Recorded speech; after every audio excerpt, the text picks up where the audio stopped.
Muchas gracias, Aldo Romero, Jackie Redondo. En efecto, estamos en la fase exponencial.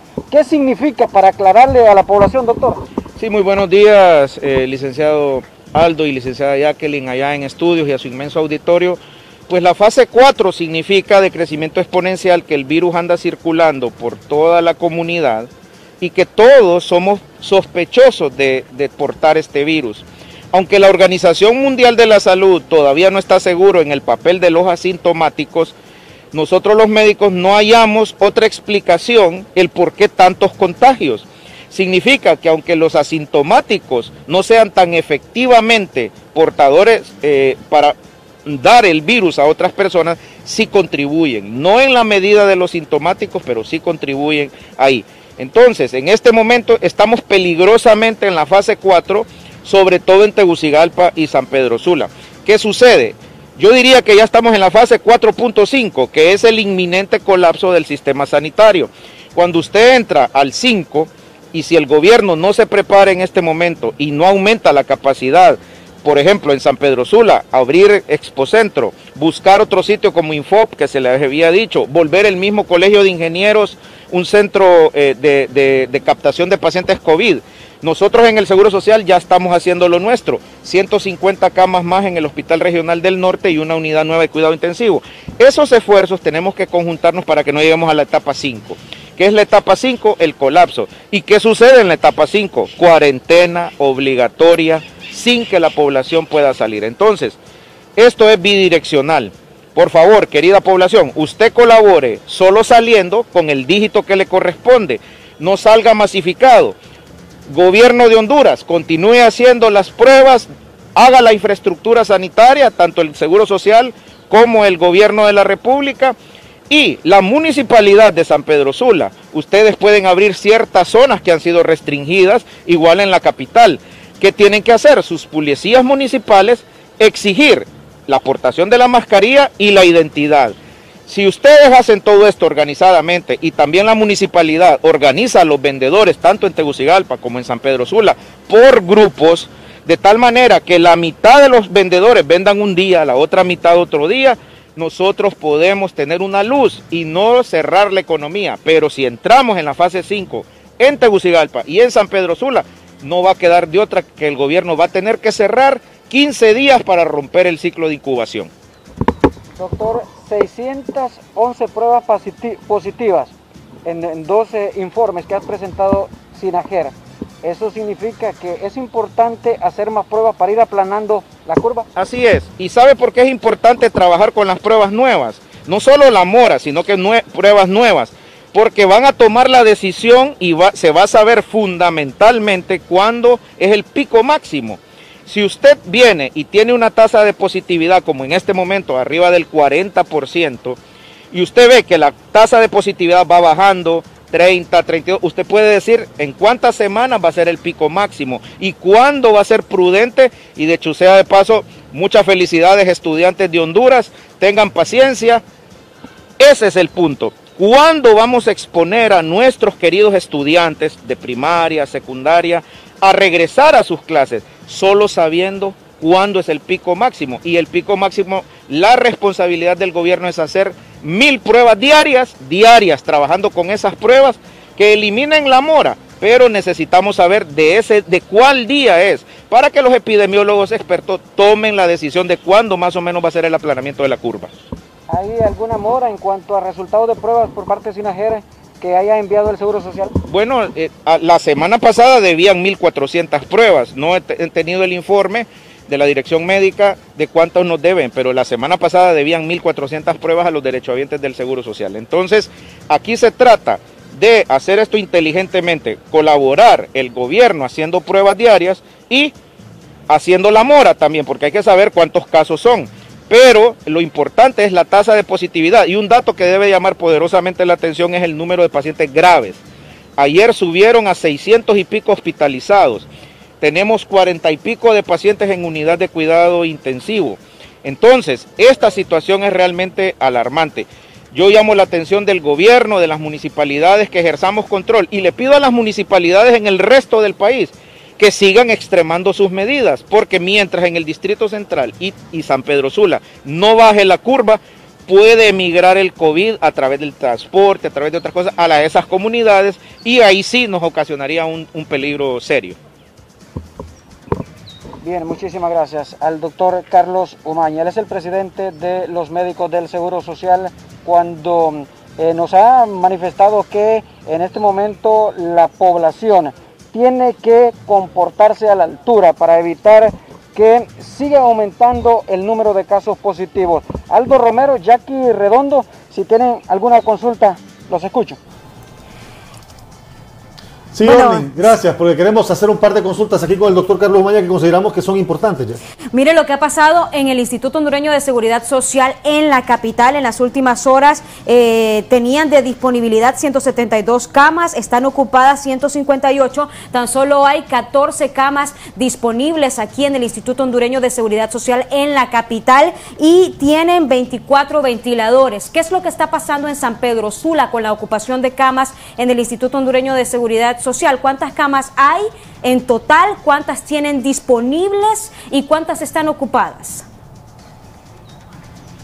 Mire, en estos momentos, buenos días, licenciada Jackie, en estos momentos estamos más o menos al 80%, 85% de capacidad, es decir que tenemos unas 20 camas, 25 aproximadamente. El Seguro Social tiene un protocolo de estabilización y de alta temprana en el hospital.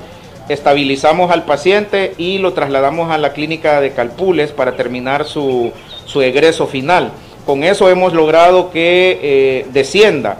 La mejor noticia que le puedo dar es que ya estamos a punto de terminar las 150 camas en el segundo piso del hospital y nuestra nueva unidad de cuidado intensivo. Pero pedimos a la población que no salga, porque esta población de derechohabientes que nos entienda que estamos trabajando contra reloj para tener una sala de hospitalización nueva, pero en estos momentos no la tenemos terminada, porque estamos trabajando las 24 horas del día, y permítanos, querida población sanpedrana y sobre todo el sector de la maquila y el comercio, que nosotros realmente estemos preparados. Estamos a contrarreloj terminando esto, en estos momentos tenemos cupo, pero necesitamos que nos ayude la población quedándose en casa si usted no tiene que salir. Ahora, la otra interrogante, doctor, que es importante conocer, por qué la mora en los resultados. Si estamos en una fase, en una etapa en la que usted dice, todos somos sospechosos, ¿por qué tanto retraso en los resultados? Yo conozco de gente que se hizo la prueba hace 8 días y todavía no tiene los resultados. ¿A qué se debe ese retraso y en qué medida ese retraso nos complica a todos? Porque si todos somos sospechosos y tardamos en entregar resultados, es complicar a la gente. Sí, mire, licenciado Aldo Romero, ¿y sabe en qué nos complica? En que no podemos dictaminar cuándo va a ser el pico. ¿Sabe por qué? Porque si solo trabajan con pruebas viejas, es decir, que la gente merece saber si tuvo COVID o no tuvo COVID, yo he sugerido personalmente que trabajen con 500 pruebas diarias nuevas y 500 pruebas de la mora. ¿Para qué? Para que nos demos cuenta de la tasa de positividad. Imagínense que ayer la tasa de positividad rondó casi en el 40 y pico %. Sí. No podemos decir, eso es imposible saber cómo vamos a aplanar la curva. Entonces usted tiene toda la razón. La SINAGER debe de contestar por qué el retraso. Yo me imagino que no tenían capacidad operativa y hasta en este momento echaron a andar toda la capacidad operativa. Tengo entendido que la OPS y la OMS está colaborando en esto a través de donaciones, y eso es importante. Y hay que mantener ese número de pruebas, pero deben de trabajar 500 pruebas nuevas, 500 pruebas de la mora. Doctor, ayer observábamos, según los datos que daba SINAGER, el gran número de personas que han muerto por COVID-19 en un tan solo día, 19 personas. ¿Qué es lo que está pasando? ¿La gente está llegando tarde a los hospitales? ¿Por qué ha crecido el número de víctimas mortales por COVID-19? Esa es una de las razones, licenciada, esa es una de las razones. La estigmatización ha contribuido a que usted, si tiene COVID, lo cual no es un pecado, este COVID la gente lo mira como la moderna lepra, así como era en la época de nuestro Señor Jesucristo, que Él tuvo compasión de los leprosos. Yo le pido a la población que tenga compasión, a la población que tenga compasión de los pacientes COVID. Tener COVID no es pecado, y la gente está saliendo tardíamente de sus casas producto de la estigmatización de las comunidades. Mira lo que ha sucedido. Yo respeto mucho a la gente allá de Latío y esos sectores que se tomaron las calles impidiendo el paso de pacientes con este tipo de patología. Seguimos con este problema de la estigmatización y esto nos está haciendo que la gente llegue tarde a los centros. Yo le pido a la población, no es un pecado tener COVID, esta es una enfermedad que la tienen desde políticos, empresarios, médicos, enfermeras, así que no se quede en su casa, no llegue tarde. Mire, hemos tenido pacientes que llegan boqueando a los hospitales. ¿Cómo vamos a salvar a una persona que llega con 60 de saturación de oxígeno? Es imposible, los médicos no somos dioses, somos seres humanos también de carne y hueso, así que esa es la razón, licenciada Jackie. ¿Cuándo cree que San Pedro Sula baja la curva? En medio de toda esta incertidumbre con el tema de las pruebas, ¿cuándo cree que San Pedro Sula baja la curva de casos? Mire, los expertos habían concluido, yo le he consultado con los epidemiólogos mejores de la ciudad, ellos calculaban que la curva podía descenderse en San Pedro Sula aproximadamente para la tercera semana del mes de julio. Yo no lo voy a engañar, eso fue lo que yo he consultado a 3 epidemiólogos muy competentes de la ciudad y manifiestan que más o menos esa es su predicción, que podría variar según el comportamiento de las personas. Si las personas se comportan bien, pudiera ser que la bajemos para la segunda semana del mes de julio, o sea que nos queda un mes duro todavía de contacto exponencial. Todo va a depender del comportamiento de las personas quedándose en la casa, que es la única alternativa. Y en la capital, doctor, porque sí estamos preocupados por la situación hospitalaria. Miren, en el Seguro Social solo hay 14 camas, en el Tórax solo hay 11 camas, en el San Felipe tan solo hay 10 camas, en el Hospital María ya no hay camas, en el Hospital Escuela tampoco hay camas. Realmente tenemos un gran problema aquí en la capital, en donde en los últimos días se ha visto subir un poco más la cantidad de casos, más que todo hospitalizados. Solo ayer fueron 112. Sube la cantidad de casos. Sí, así es. Mire, realmente Tegucigalpa me preocupa sobremanera. Yo tengo mi madre, mis hermanas, lo veníamos diciéndolo hace 3 semanas que lo que estaba pasando en Tegucigalpa era una desgracia porque la gente no ha entendido. Yo creo que la única sugerencia que puedo darle a Tegucigalpa, y lo mismo estoy haciendo para San Pedro Sula, es sectorizar los vendedores, dividirlos en grupos. Yo me atrevería a pedirle a Tegucigalpa que dividiera a los vendedores en 3 grupos, no en 2, porque ustedes están peor, están creciendo más rápido que San Pedro Sula en contactos. Si ustedes lo pueden ver, el colapso del sistema sanitario de Tegucigalpa se ha visto en una semana. En cambio en San Pedro hemos venido manejando esto mes con mes. Pero cuando usted recibe una avalancha como la que recibió el Seguro Social de 90 pacientes en 1 hora el fin de semana pasado, usted denota que debe de tomar acciones. Yo le pido al gobierno de la República que extreme las medidas de control, que arme operativos en la ciudad, que arme retenes en las principales arterias y exija el control de la identidad por el dígito y que los comerciantes se vuelvan auditores sociales, que no le vendan a las personas que no tienen el derecho de salir y sobre todo esos vendedores que los organicen. El ejemplo de la Feria del Agricultor que fue hace como un mes me parece excelente, donde separaron a los vendedores 7 metros aproximadamente. Es la única alternativa que ustedes van a tener para salvar a Tegucigalpa del colapso total del sistema sanitario, porque me han dicho los colegas de la medicina privada que ya no hay cupo tampoco en la medicina privada, así que aunque usted tenga dinero, no habrá cama donde atenderlo. Eso le iba a decir. Yo he recibido llamadas de gente que me dice que tiene un pariente con COVID-19 que no quiere ir a un hospital estatal, que quiere ir a un hospital privado, que tiene para pagar el hospital privado, pero que no hay cupo. Sí, así es. Mire, los hospitales en este momento del Estado, y yo le voy a están colapsados. De la privada están colapsados. Y quiero informarle algo, ya se están pidiendo depósitos elevadísimos en los hospitales privados, porque esta es una enfermedad cara, muy cara, que la gente no se sabe si tiene la capacidad para hacerlo en una clínica privada. Por lo tanto, yo le digo a la población, esta es una enfermedad, yo le llamo democrática, agarra a todo el mundo. Ni teniendo dinero usted va a salvarse del COVID. Por esa razón hay que extremar las medidas en todas las clases sociales porque ya no hay cupo. Sí. ¿Y qué le podemos decir al gobierno? Porque mire lo que usted dice, aunque usted tenga dinero, no habrá cama para atenderlo. Estamos viendo y tenemos acceso, datos de ayer, a la cantidad de camas que hay en los diferentes hospitales públicos y realmente nos da terror ver estos números aquí en la capital de Honduras. ¿Qué le podemos decir a las autoridades? Estos hospitales que ellos compraron van a llegar hasta finales de julio.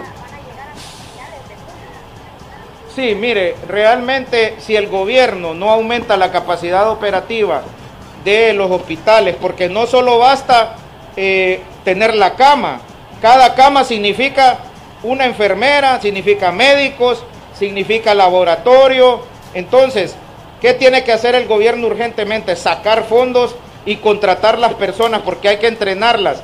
¿Qué tiene que hacer el gobierno? Si al fin vienen los hospitales móviles que han dicho, ya empezar a entrenar a los médicos, a las enfermeras. Fíjese que nadie se da cuenta cómo son los hospitales que compraron. No hay forma de que nos demos cuenta los médicos. Entonces, el gobierno en ese sentido debe de ayudar y colaborar.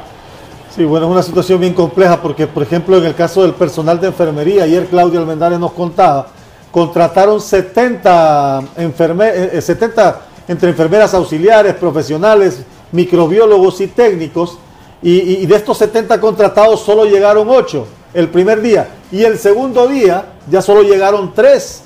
Entonces también estamos en esa disyuntiva que hay personal de salud que no quiere ir a la boca del lobo también porque o no tiene las medidas de bioseguridad o también tiene temor, tiene miedo y no se quiere arriesgar. Entonces estamos en una encrucijada de la que es difícil salir, doctor.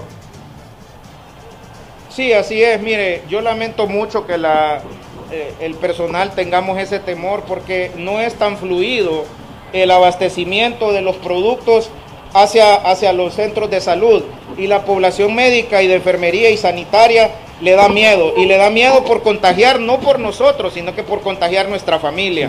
Entonces aquí el llamado de atención es al gobierno que garantice que los suministros de bioseguridad van a estar disponibles, que le enseñe realmente a los profesionales que está contratando que el gobierno los va a proteger. Es la única alternativa para evitar el temor dentro de nosotros mismos. Sí. Bueno, muchísimas gracias al doctor Carlos Sumaña, realmente nos ha dado muy buena información. Hay que hacer también un llamado de conciencia, como lo decía el doctor, a la ciudadanía.